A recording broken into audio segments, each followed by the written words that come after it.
Good morning everyone. Previous lecture में जो है हमने एक टॉपिक पढ़ा था काइनेटिक गैस इक्वेशन।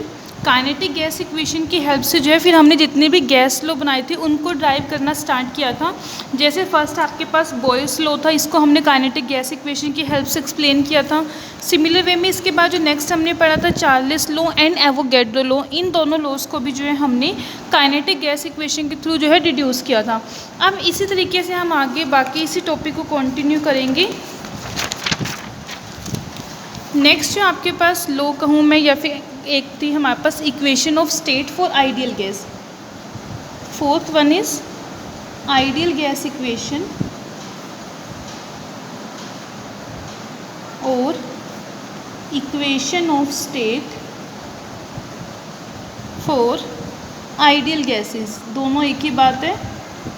इसको जो है हमने आइडियल गैस इक्वेशन को जो है बाकी जो इससे पहले तीन लॉज पढ़े, Boyle's law, Charles law and Avogadro law, उनकी हेल्प से जो है हमने एक इक्वेशन बनाई थी तीनों लॉज के कॉम्बिनेशन से, जिस इक्वेशन को हम बोलते हैं आइडियल गैस इक्वेशन। जैसे सबसे फर्स्ट जो है बॉयल्स लॉ के अकॉर्डिंग, पहले बॉयल्स लॉ के अकॉर्डिंग क्या था कि जो हमारे पास वॉल्यूम है that is inversely proportional to pressure if temperature is kept constant. इस वाले केस में टेम्परेचर कांस्टेंट था। सेकंड वन था चार्ल्स लॉ, इसके अकॉर्डिंग क्या था, volume is directly proportional to temperature if pressure is kept constant. And third one is Avogadro law. Avogadro law की help से क्या था कि जो हमारे पास वॉल्यूम है is directly proportional to number of moles of gas under the similar conditions of temperature and pressure. तो इन तीनों लॉज को हमने कंबाइन करके इक्वेशन रिड्यूस की थी, क्या, volume is directly proportional to 1/p into temperature into number of moles. अब इस केस में जो है हम इसको क्रॉस मल्टीप्लाई कर लेंगे एंड डायरेक्टली प्रोपोर्शनल का जब साइन हटाएंगे तो कोई कॉन्स्टेंट इंट्रोड्यूस करेंगे, तो यहाँ से आपके पास एक इक्वेशन आ जाएगी PV is equal to NRT। R यहाँ पे क्या है, कॉन्स्टेंट है, गैस कॉन्स्टेंट, और इस इक्वेशन को हम बोलते हैं आइडियल गैस इक्वेशन। अब ये जो है हमारे पास for n number of moles के लिए, अगर हमें यही same equation for 1 mole of gas के लिए लिखनी हो तो क्या होगा, सिंपली इसमें हम n की वैल्यू को जो है 1 लेके चलेंगे, n is equal to 1। Okay, n is equal to 1 लेंगे तो ये इक्वेशन हमारे पास n इज इक्वल टू 1 लेने से इक्वेशन जो है 1 मोल ऑफ गैस के लिए आ जाएगी। PV is equal to RT, n की जगह पे सिंपली जो है हम 1 पुट कर देंगे, ये हमारे पास आ जाएगी for 1 mole of gas. Okay, अब इसकी डिडक्शन हमें करनी है according to kinetic gas equation. According to kinetic gas equation हमारे पास PV is equal to 1/3 mNu², यही निकाली थी हमने। इस इक्वेशन को हम यूज़ कर रहे हैं as a kinetic gas equation. इसमें जो है फिर से हम क्या करेंगे, 2 से मल्टीप्लाई एंड डिवाइड कर देंगे, 2/3 1/2 mNu², इस तरीके से। अब 2/3 हाफ mv² वेलोसिटी, ये क्या होती है हमारे पास, काइनेटिक एनर्जी, तो इसको लिख देंगे हम यहाँ पे 2/3 काइनेटिक एनर्जी। बट हमने एक पोस्टुलेट पढ़ा था काइनेटिक गैस इक्वेशन का, उसके अकॉर्डिंग क्या था, kinetic energy is directly proportional to temperature. Kinetic theory का पोस्टुलेट है ये हमारे पास, डायरेक्टली प्रोपोर्शनल का साइन जब हटाएंगे तो is equal to K into T, ये हमारे पास आ जाएगी इक्वेशन। K यहाँ पे क्या है, कॉन्स्टेंट। अब ये जो KE की वैल्यू आई है वो हम यहाँ पे पुट करेंगे, तो ये हमारे पास आ जाएगा PV is equal to 2/3 KT। अब देखो 2/3 भी कॉन्स्टेंट है, K भी क्या है, प्रोपोर्शनैलिटी ऑफ कॉन्स्टेंट, इन दोनों को कॉन्स्टेंट इंटू कॉन्स्टेंट। जैसे सपोज करो आपके पास एक नंबर है 2, एक नंबर है 3, ये भी कॉन्स्टेंट है, ये भी कॉन्स्टेंट है। अगर मैं इन दोनों को मल्टीप्लाई करूँगी तो मेरे पास एक न्यू नंबर आ जाएगा 6 which is also a constant. Similar way में 2/3 भी कॉन्स्टेंट है, K भी कॉन्स्टेंट है, तो इनकी जगह पे मैं एक और कॉन्स्टेंट यूज़ करूँगी, 2/3 K is equal to R। PV is equal to, ये 2/3 K की वैल्यू यहाँ पे पुट कर देंगे RT। यही थी हमारी आइडियल गैस इक्वेशन, वो हमने जो है काइनेटिक गैस इक्वेशन की हेल्प से जो है डिड्यूस कर दी। PV is equal to RT for 1 mole of ideal gas, अगर हम 1 मोल लेके चल रहे हैं आइडियल गैस का। क्लियर। अब इसके बाद जो नेक्स्ट गैस लॉ है वो है Graham's law of diffusion. Graham's law of diffusion.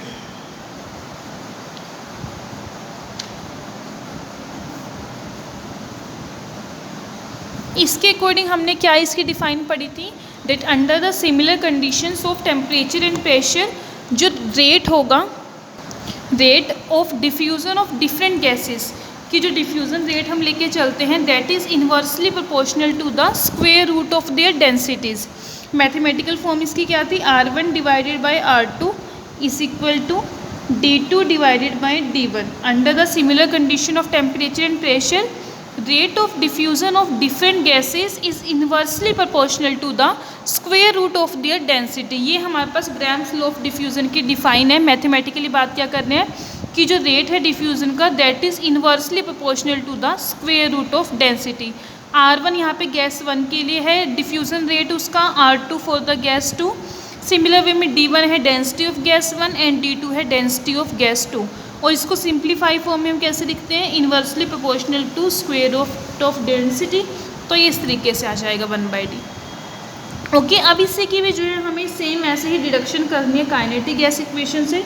तो इसको देखेंगे कैसे फिर से, according to kinetic gas equation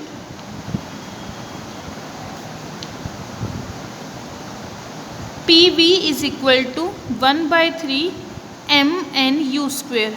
ये हमारे पास है m इंटू एन, m क्या है मास और n है नंबर ऑफ मोल्स, दोनों को मल्टीप्लाई कर देंगे तो टोटल आपके पास क्या आ जाएगा, टोटल मास। इसकी जगह पे हम लिख देंगे कैपिटल M, ये हो गया आपके पास टोटल मास ऑफ गैस। अब यहाँ से अगर मैं U की वैल्यू निकाल लूँ, U² इज इक्वल टू इसको इसके साथ में मल्टीप्लाई कर देंगे और m डिवाइड में चला जाएगा, 3PV डिवाइडेड बाई m ये आ जाएगा। और 3P डिवाइडेड बाई ये वॉल्यूम है, इसको मैं m/v इस तरीके से तो लिख सकती हूँ, एक ही बात है, v ऊपर ही आ जाएगा, सिर्फ एक लिखने का वे डिफरेंट है। Mass divided by volume, density किसके इक्वल होती है, मास पर यूनिट वॉल्यूम। तो यहाँ पे ये 3P डिवाइडेड बाय d, ये हमारे पास आ गई U² की वैल्यू, तो U हो जाएगा 3P divided by d।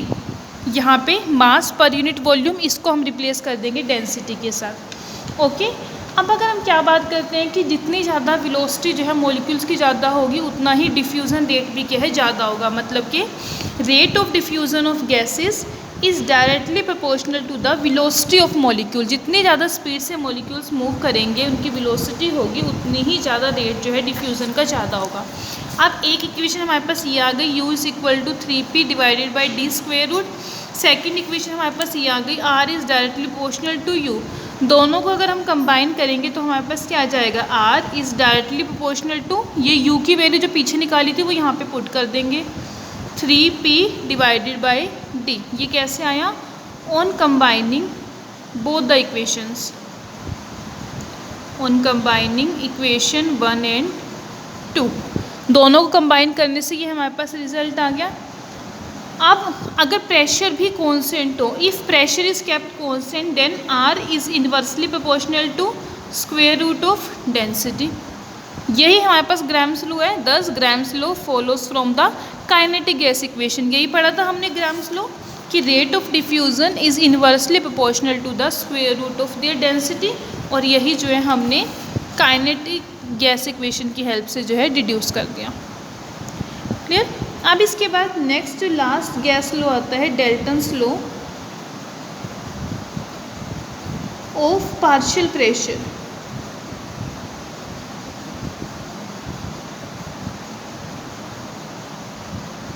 Dalton's law of partial pressure, इस लॉ की डिफाइन क्या थी डाल्टन्स लॉ की।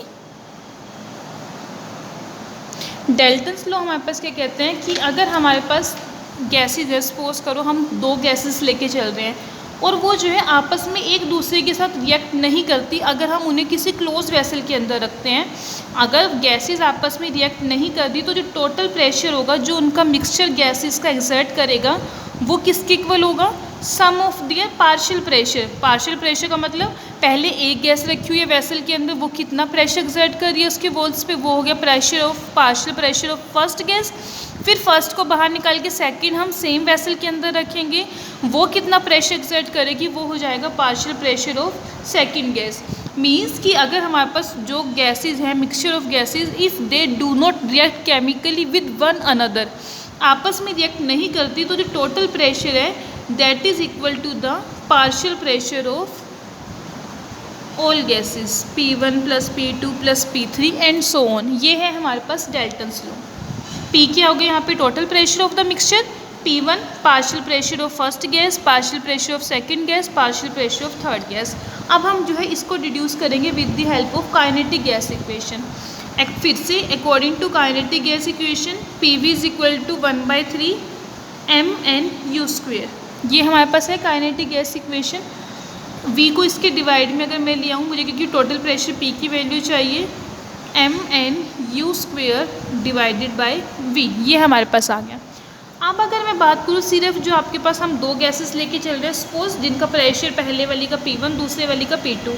अब सिर्फ जो है अगर फर्स्ट गैस को हमने एक वेसल में रखा हुआ है जिसका वॉल्यूम कितना है V, फर्स्ट गैस को वेसल में रखा है हैविंग वॉल्यूम V, तो जो टोटल प्रेशर एक्सर्ट होगा P1 is equal to 1/3 m1 इसी से n1 u1² divided by V क्या है उसका वेसल का वॉल्यूम। इसके बाद फर्स्ट गैस को बाहर निकाल के सेम वेसल के अंदर हम सेकंड गैस को रखेंगे। सेम वेसल के अंदर रख रहे हैं, दैट मीन्स वॉल्यूम तो सेम रहेगा उस केस में भी। Total pressure exerted by the gas to 1/3 m2 n2 u2² divided by V, यह जाएगा।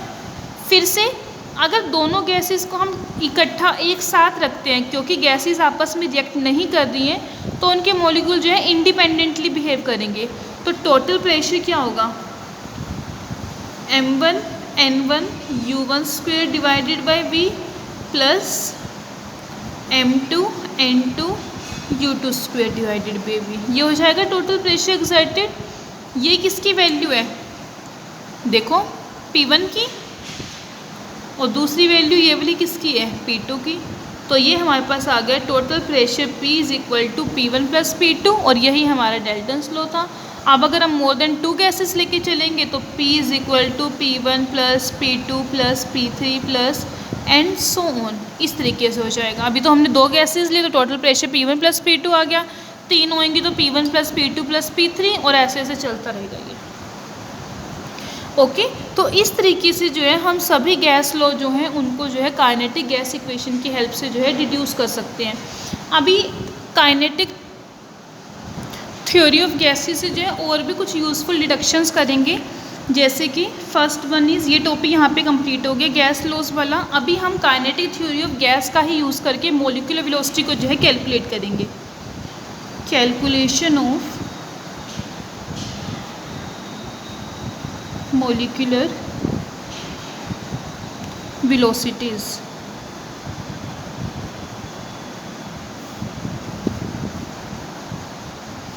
आप देखो काइनेटिक गैस इक्वेशन के according to kinetic gas equation PV is equal to 1/3 mn/u²। ये हमारे पास है। यहाँ से अगर हम u² की वैल्यू निकालें जैसे अभी पीछे निकाली थी, u² इज इक्वल टू, इसको जो है इसके साथ मल्टीप्लाई कर देंगे और mn डिवाइड में चला जाएगा।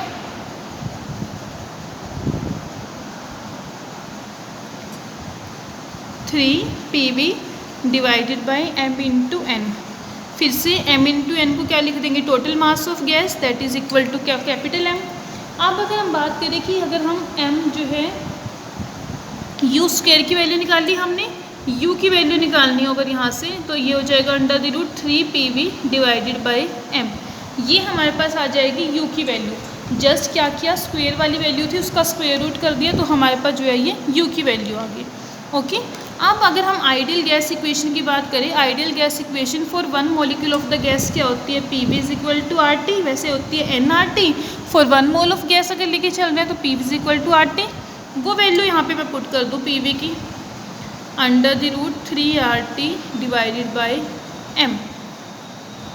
ओके, इसको लेट कर लो इक्वेशन 1, और ये हो गई आपके पास इक्वेशन 2। अब इक्वेशन 1 की बात करूँ मैं, इक्वेशन 1 को ऐसे भी लिख सकती हूँ 3P, जैसे पीछे लिखा था m डिवाइडेड बाई V। क्यों, ताकि मैं इसको जो है डेंसिटी में चेंज कर सकूँ। m/v किसके इक्वल होगा, डेंसिटी के, तो ये आ जाएगा √3P डिवाइडेड बाई D। ये आ गई थर्ड। तो ये आपके पास जो है न्यूमेरिकल्स में यूज़ होंगे। बेसिकली 3 फॉर्मूलेज आ गए हैं, first, second and third. Molecular velocity calculate करने की आपको न्यूमेरिकल में जिस भी अकॉर्डिंग जो वैल्यूज़ गिवन है उसके अकॉर्डिंग हम फॉर्मूला यूज़ कर सकते हैं। हम ये फॉर्मूला भी यूज़ कर सकते हैं अगर आपके पास प्रेशर वॉल्यूम की टर्म में बात है। अगर प्रेशर की जगह पे गैस कांस्टेंट गिवन है तो ये वाला यूज़ कर लेंगे मॉलिक्यूलर वेलोसिटी कैलकुलेट करने के लिए, और अगर डेंसिटी गिवन है तो हम ये वाला फॉर्मूला यूज़ करेंगे। ओके, तो जैसी कंडीशंस हमें गिवन है उसके अकॉर्डिंग हम इन तीनों में से कोई भी इक्वेशन यूज़ कर सकते हैं रूट मीन स्क्वायर वेलोसिटी को जो है कैलकुलेट करने के लिए। ओके, सिमिलर वे में सेकंड कैलकुलेट करेंगे, कैलकुलेशन ऑफ काइनेटिक एनर्जी। अभी हमने पहले मॉलिक्यूलर वेलोसिटी निकाल ली, अब हम कैलकुलेट करेंगे काइनेटिक एनर्जी। फिर से काइनेटिक एनर्जी की अगर हम बात करें, kinetic energy is equal to half mv²। Kinetic gas equation के अकॉर्डिंग क्या है, pv is equal to 1/3 mnu²। ये है according to kinetic gas equation. अब यहाँ पे जो है हम ये वैल्यूज़ जो है इस तरीके से पुट करेंगे, pv is equal to 1/3 mnu² है। पहले मैं यहाँ से mnu² की वैल्यू निकाल लूँ, इसको इधर ले जाऊँगी। 3pv is equal to mnu²। दोनों साइड पे 1/2 से मल्टीप्लाई कर दें, 3/2 pv is equal to 1/2 mnu²। ये सिर्फ किस लिए किया, ताकि ये आपस में सेम आ जाए। आगे दोनों की राइट हैंड साइड इक्वल, तो यहाँ से हम क्या रिजल्ट निकालेंगे, kinetic energy is equal to 3/2 pv। Okay, इसको लेट कर लो फर्स्ट, इसको लेट कर लो 2, इक्वेट करेंगे जब 1 और 2 इक्वेशन को, तो काइनेटिक एनर्जी आ जाएगी 3/2 pv। For 1 mole of ideal gas pv is equal to RT, तो एक फॉर्मूला आ जाएगा आपके पास, kinetic energy is equal to 3/2 RT for 1 mole of ideal gas. तो फिर से दोनों में से जो है कोई भी, जैसी हमें कंडीशंस गिवन है ये वाला भी और ये भी जो है दोनों यूज़ कर सकते हैं काइनेटिक एनर्जी को जो है कैलकुलेट करने के लिए। अब इससे हमें क्या पता चलता है कि ये जो फॉर्मूले हमारे पास आए हैं कि जो काइनेटिक एनर्जी है आइडियल गैस की, that is independent of the nature and pressure of the gas. Pressure के ऊपर डिपेंड नहीं करती इस वाली इक्वेशन के हम देखिए, सिर्फ किस चीज़ के ऊपर डिपेंड कर रही है, depends on the temperature.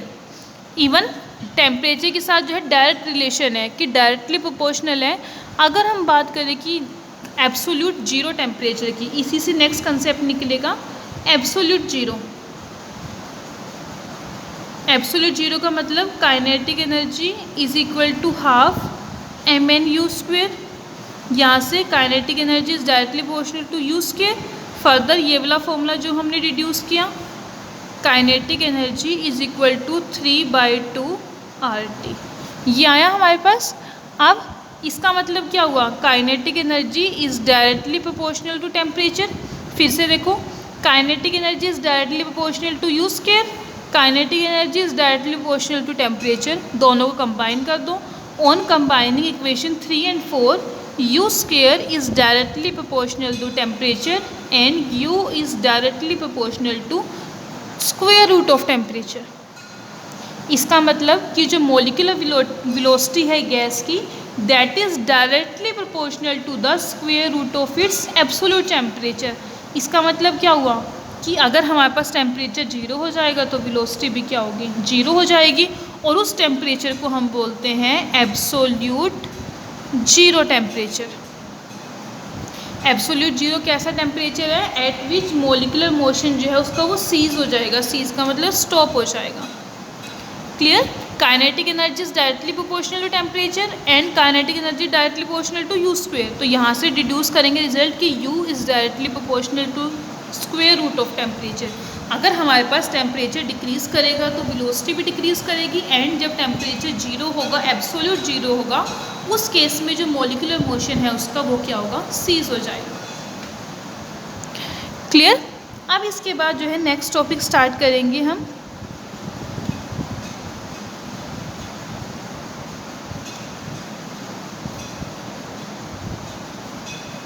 Maxwell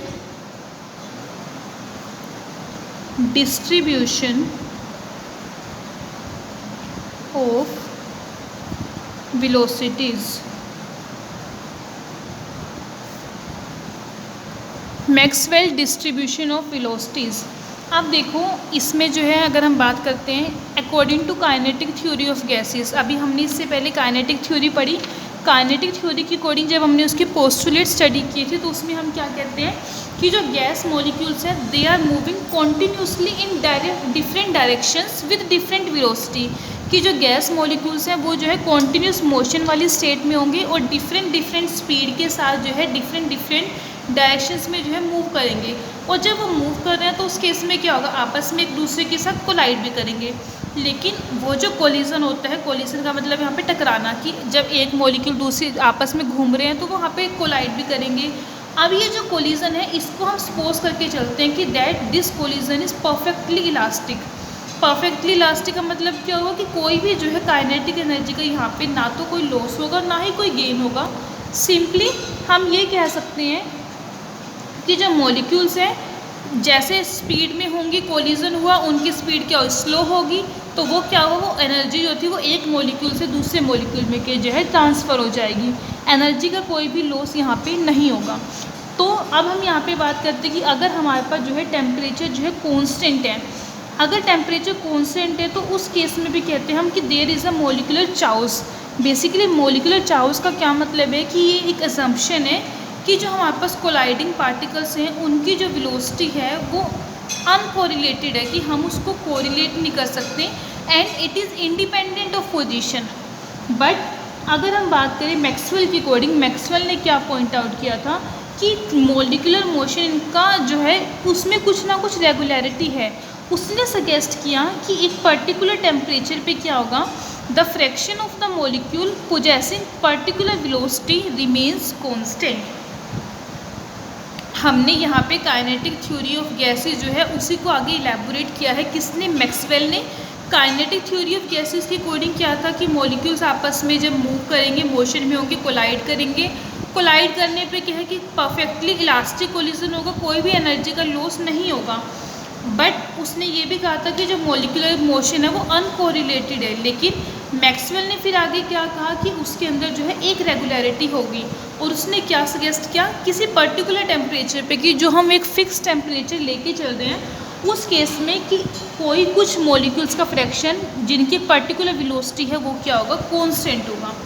और लॉज ऑफ प्रोबेबिलिटी के बेसिस पे जो है उसने इक्वेशन दी थी हमारे पास कि the fraction of molecule having velocity between c and c plus d c. C क्या है यहाँ पे वेलोसिटी और डी सी क्या है स्मॉल चेंज इन वेलोसिटी, कि टोटल जो फ्रैक्शन होगा उसको हम लिखेंगे d n c divided by n is equal to 4 pi m divided by 2 pi r t raised to the power 3/2 e raised to the power minus m c square divided by 2RT c square into d सी।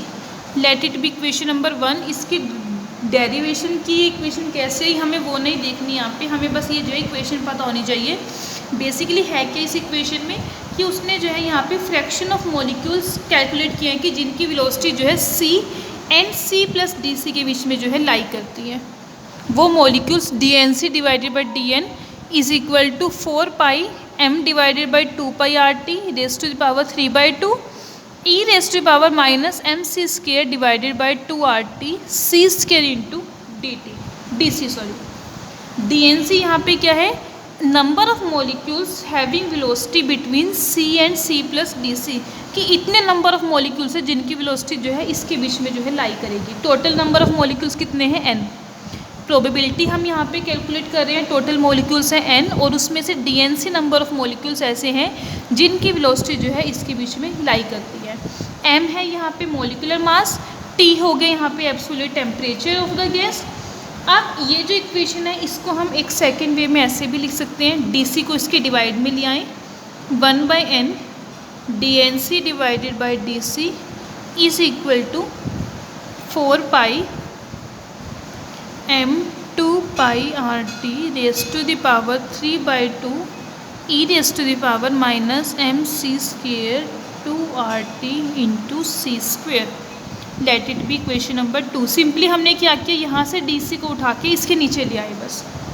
अब ये जो quantity है 1/n DNC divided by DC, ये है probability. It is known as probability of finding the molecule with velocity c। Okay, probability है तो इसको हम रिप्रेजेंट करेंगे p से, probability of finding molecules with velocity c। अब p जो है is equal to 1/n dnc divided by dc, ये याद रखना है आपको। Probability of finding the molecule is equal to this number. Okay, अब अगर मैं इस इक्वेशन की बात करूँ, इसका सिग्निफिकेंस देखने के लिए क्या यूज़ है, हम एक ग्राफ प्लॉट करेंगे यहाँ पे, जिसको हम बोलेंगे मैक्सवेल ग्राफ। ये है आपके पास,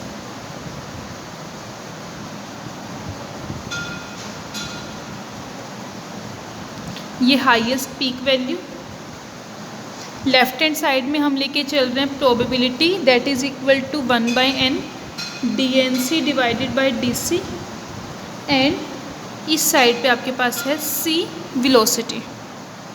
ओके, इसको हम लिख लेते हैं अल्फ़ा। अभी बताती हूँ अल्फ़ा यहाँ पे क्या है। अब ये जो कर्व है, प्लॉट है, इसको हम बोलेंगे मैक्सवेल डिस्ट्रीब्यूशन ऑफ वेलोसिटी।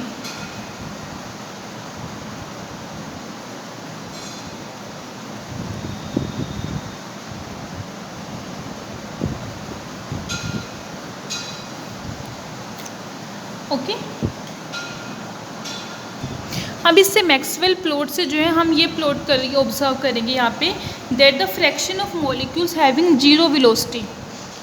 ऐसे मॉलिक्यूल जिसकी वेलोसिटी जीरो है, वो तो यहीं पे कोई जीरो वैल्यू तो ये वाली है, तो इसका मतलब क्या हुआ, ऐसे मॉलिक्यूल जो है जीरो होंगे। कोई भी मॉलिक्यूल ऐसा नहीं होगा जिसकी वेलोसिटी जो है यहाँ पे जीरो होगी, मतलब कि जिनका मॉलिक्यूल्स ऐसे, वेलोसिटी जीरो का मतलब क्या है कि कोई भी मोशन नहीं है, वो रेस्ट में है, ऐसा कोई भी मॉलिक्यूल नहीं है, वो जीरो होगी। And the fraction of molecule having velocity greater than zero, वो क्या होगा, ग्रेटर देन जीरो इंक्रीज़ होगा। जैसे जैसे आपके पास वेलोसिटी इंक्रीज़ होगी, ये फ्रैक्शन भी जो है इंक्रीज़ होगा। इंक्रीज़ होते होते एक मैक्सिमम वैल्यू तक पहुंचेगा, और उसके बाद क्या होगा, दोबारा से फर्दर वेलोसिटी के इंक्रीज़ होने से ये जो कर्व है ये क्या होगा, डिक्रीज़ होना स्टार्ट हो जाएगा। समझ में आया कि जीरो वेलोसिटी पे तो जो है फ्रैक्शन है वो जीरो है, मतलब कि ऐसा कोई भी मॉलिक्यूल नहीं होंगे fraction of molecule having velocity zero. लेकिन जैसे जैसे वेलोसिटी आपके पास इंक्रीज़ होने स्टार्ट होगी, प्रोबेबिलिटी जो है ये मॉलिक्यूल्स की ये भी इंक्रीज़ होगी। इंक्रीज़ होते होते एक मैक्सिमम वैल्यू तक जाएगी, उसके बाद जो है फर्दर ये क्या होगा, डिक्रीज़ होना स्टार्ट हो जाएगी। ओके, अब यहाँ से जो है हम क्या ऑब्जर्व करेंगे, ये तो हमने ऑब्जर्व किया, कंक्लूज़न क्या निकलता है यहाँ से। फर्स्ट तो ये fraction of molecule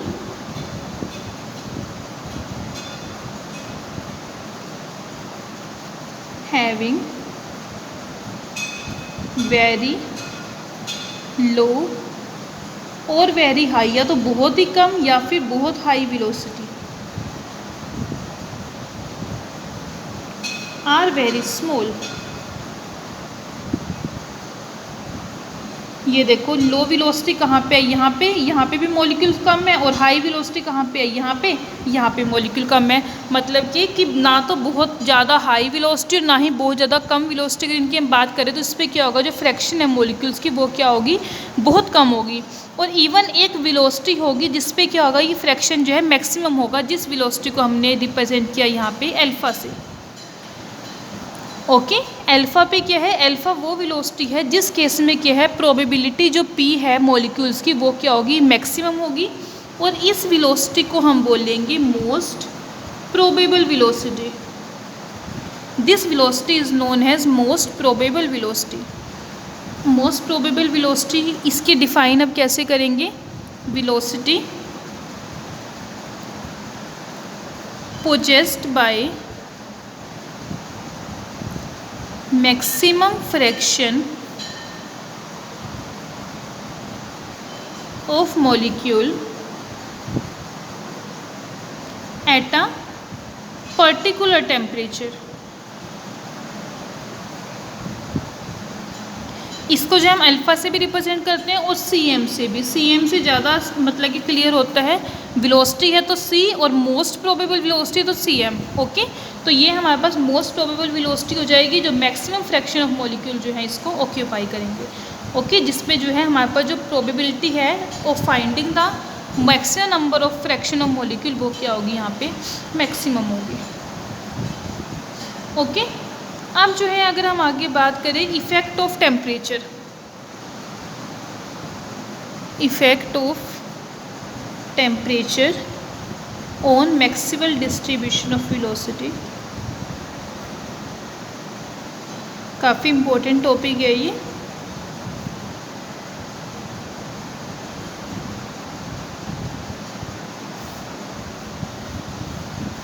effect of temperature मतलब कि जैसे जैसे अगर आप टेम्परेचर को इंक्रीज़ करोगे तो इस कर्व के ऊपर क्या इफ़ेक्ट पड़ेगा। अब इसके लिए हम दो प्लॉट बनाएंगे, एक T1 टेम्परेचर पे, एक T2 टेम्परेचर पे, और T2 जो टेम्परेचर लेंगे वो T1 से ज़्यादा होगा। ओके, इधर है प्रोबेबिलिटी सेम और इधर वही वेलोसिटी। सबसे फर्स्ट T1 टेम्परेचर पे हमने एक प्लॉट ड्रॉ किया, ये है वो प्लॉट T1 टेम्परेचर पे at T1।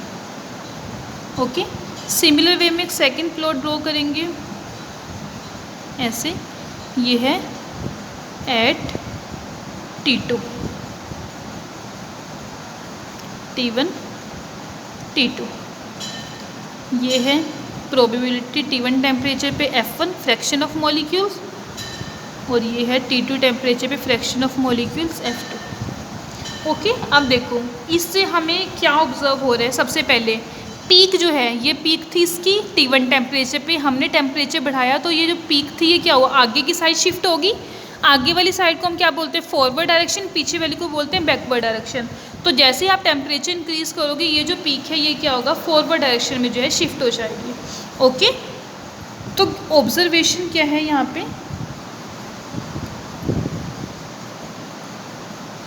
First peak of curve shifts forward, forward direction में क्या है, ये पीक शिफ्ट हो जाएगी। सेकंड वन, ये इतनी ऊंची हाइट देखिएगा, हम देखो इतनी ऊंची पीक थी, इसकी हाइट क्या होगी, डिक्रीज होगी। तो इसमें क्या कहेंगे, peak of curve shifts downward. Second thing, ये देखो ये तो इतनी है और ये क्या हुआ, फ्लैट होगी एंड इज फ्लैटेंड। एक तो डाउनवर्ड डायरेक्शन में शिफ्ट होगी, सेकंड ये इतनी नैरो है और ये क्या हुई, फ्लैट होगी यहाँ पे। नेक्स्ट कि जो कर्व है हमारे पास हाईयर टेम्परेचर पे, वो क्या है, दूसरे कर्व से लोअर है, which is eight lower temperature on the left hand side but higher on the right hand side. देखो ये हमारे पास इसका सेंटर है, ये इसका सेंटर है, ये इसकी लेफ़्ट साइड, ये इसकी राइट साइड। अगर हम बात करें कर्व एट हाइयर टेम्परेचर, ये है हमारे पास कर्व एट हाइयर टेम्परेचर। अगर हम लोअर टेम्परेचर की बात करें तो इस केस में क्या होगा, ये नीचे शिफ्ट हो गया। समझ रहे हो मेरी बात, T1 टेम्परेचर पे ये कर्व है हमारे पास, T2 टेम्परेचर पे ये कर्व है। इस केस में हमारे पास क्या है कि जो हमारे पास कर्व है हाइयर टेम्परेचर पे, ये क्या है, लोअर है then the curve at lower temperature. ये थी हमारी ऑब्जर्वेशंस। अब इनसे जो है हम क्या कंक्लूजन निकालेंगे। सबसे फर्स्ट जो कंक्लूजन निकलता है वो क्या, कि जैसे जैसे आपके पास टेम्परेचर इंक्रीज़ होगा, जो वेलोसिटी है वो मोस्ट प्रोबेबल वेलोसिटी वो भी क्या होगी, इंक्रीज़ होगी। Conclusion, with increase of temperature value of most probable velocity, उसे हम CM से रिप्रेजेंट कर रहे हैं, इंक्रीजेस। सेकंड, पहला तो ये कि टेम्परेचर इंक्रीज़ करने से मोस्ट प्रोबेबल वेलोसिटी जो है वो भी क्या हो रही है, इंक्रीज़ हो रही है। Second, fraction of the molecules that possessing the most probable velocity that decreases. ये देखो F1 और ये F2, F2 के हाइयर टेम्परेचर पे ये क्या वैल्यू कम आ रही है, F2 is less than F1। F1 और F2 ये क्या है, fraction of the molecules that possessing the most probable velocity, वो क्या हो रहे हैं, डिक्रीज़ हो रहे हैं। एंड थर्ड कंक्लूजन वो क्या है, विद इंक्रीज ऑफ टेम्परेचर, जैसे ही आपके पास क्या होगा, टेम्परेचर इंक्रीज होगा, fraction of the molecules having lower speed that decreases, कि ऐसे फ्रैक्शन ऑफ मॉलिक्यूल जिनकी स्पीड कम थी वो डिक्रीज होंगे, and fraction of molecules having higher speed that increases. कैसे, देखो ये हमारे पास मैक्सिमम स्पीड है, ऐसे इसकी मैक्सिमम स्पीड है, ये इंक्रीज़ हो इंक्रीज़ हो इंक्रीज़ हो, फर्दर आगे जाके डिक्रीज़ हुई। ये इंक्रीज़ हुई, फर्दर आगे जाके डिक्रीज़ हुई। पहले हम लो की बात करें, एक ये हमारे पास जा रहा, एक ये हमारे पास जा रही। फ्रैक्शन F2, फ्रैक्शन F1 क्या हो रहा है, डिक्रीज़ हो रहा है। वही चीज़ मैंने कही कि टेम्परेचर इंक्रीज़ करने से लोअर स्पीड वाली जो फ्रैक्शन है वो डिक्रीज़ होगी। फिर फर्दर हाई टेम्परेचर होने पे ये देखो ये ऊपर आ गया कर्व और ये नीचे चला गया। अब क्या हुआ, फ्रैक्शन इंक्रीज़ हो गया। तो with increase of temperature fraction of molecule having lower speed, lower speed वाले तो क्या हुए, decreases, whereas fraction of molecules having higher speed that increases. इनकी स्पीड हाइयर है तो यहाँ पे फ्रैक्शन इंक्रीज हो गया और यहाँ पे देखो डिक्रीज हो गया। आपको सिर्फ ये देखना है, फ्रैक्शन है F1 ऊपर है, यहाँ पे F2 नीचे है, और इस वाले केस में देखो F2 ऊपर है, F1 नीचे है। ओके, तो ये था हमारे पास मैक्सवेल डिस्ट्रीब्यूशन ऑफ वेलोसिटी। इसके बेसिस पे हमने कर्व क्या टेम्परेचर का इफेक्ट पड़ेगा वो स्टडी कर लिया है। अब जो है नेक्स्ट जो लेक्चर होगा आपको, उसमें हम जो है मैक्सवेल एनर्जी डिस्ट्रीब्यूशन कर्व के बारे में जो है और आगे स्टडी करेंगे। Okay, it is all about today's lecture. Thank you everyone.